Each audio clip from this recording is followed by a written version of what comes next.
Bom dia, alunos! Tudo bem?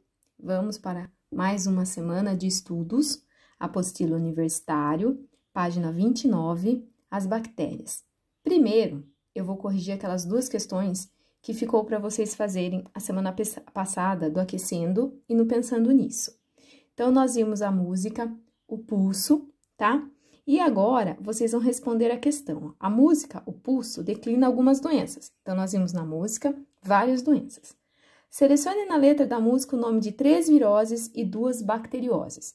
Então, primeiro eu coloquei todas que são viroses, ó. Raiva, cachumba, rubéola, gripe, catapora e sarampo. Bacterioses, tuberculose, peste bubônica, difteria, tétano, lepra, coqueluche e sífilis. Então, essas são as bactérias, tá?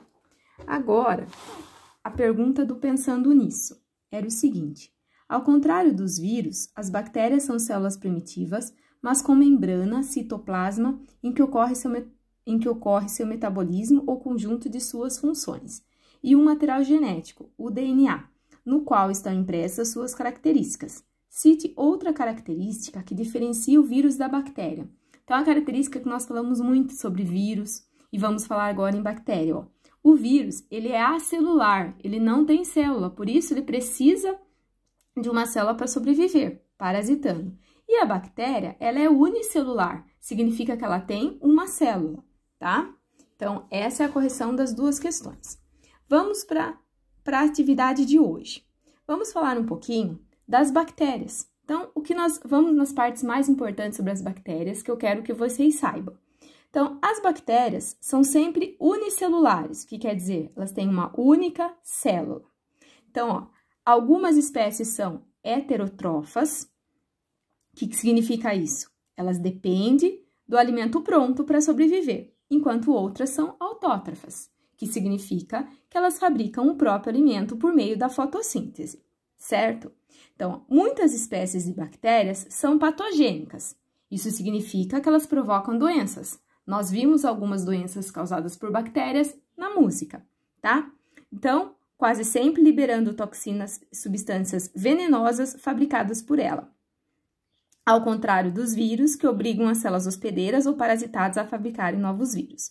Contra as bacterioses ou doenças provocadas por bactérias, utilizamos os antibióticos, armas com as quais não podemos contar se a doença é uma virose. Lembre-se de que os vírus não possuem metabolismo, então o antibiótico ele só vai ser eficaz contra doenças causadas por bactérias, tá? Aqui nesse quadro que eu quero que vocês leiam, estão as principais bacterioses. No quadro, vocês vão encontrar, por exemplo, na primeira, ó, a primeira doença é a cólera. Aí tem a bactéria que transmite, que é a Vibrio cholerae, que é o vibrião, tá? Como que acontece a transmissão? Água e alimentos contaminados por fezes de doentes. Sintomas é diarreia, vômitos e desidratação.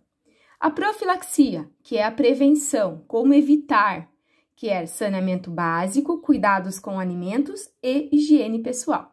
E aí vocês vão ver outras doenças, coqueluche, difteria, escarlatina, gonorreia, hanseníase, leptospirose, e cada uma vocês vão encontrar a bactéria, a transmissão e os sintomas e a prevenção, como elas podem ser evitadas.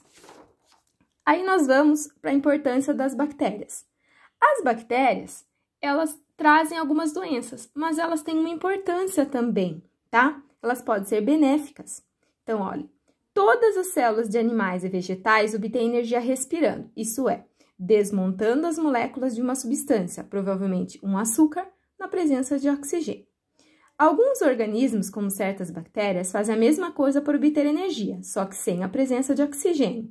Quebram moléculas de açúcar pela respiração anaeróbia ou fermentação.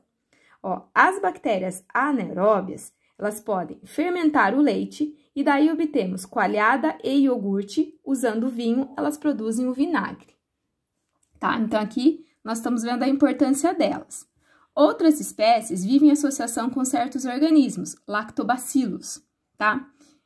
Então, aqui algumas... E outra coisa que é muito importante sobre as bactérias, ó, junto com os fungos, elas também fazem o papel da decomposição, que é muito importante, tá? É um fenômeno importante. E a reprodução? Como elas reproduzem? eu não falei para vocês, elas são unicelulares, tem uma única célula, tá? Então, elas se reproduzem assexuadamente por bipartição. O que significa isso?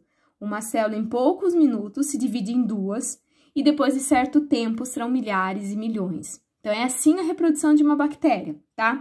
Então, uma célula, ela não é formada por uma célula, essa célula vai se dividir em duas e depois de um certo tempo vai se dividir em milhares ou milhões, tá? E a importância biológica das cianobactérias. Certas cianobactérias participam da conversão do nitrogênio gasoso em nitrato para as plantas, como fazem algumas bactérias, uma vez que na forma de sais o nitrogênio pode ser absorvido pelos vegetais superiores. Certos líquens resultam de uma troca de benefícios entre fungos e cianobactérias. Fazem parte do fitoplâncton, conjunto de micro-organismos autotrófos que produzem seu próprio alimento, que ocupa uma faixa superficial no meio aquático, tá? Então, eu fiz um resumo das bactérias, senão nós vamos ficar muito tempo falando sobre elas. Então, para essa semana, eu quero só algumas questões aqui da atividades.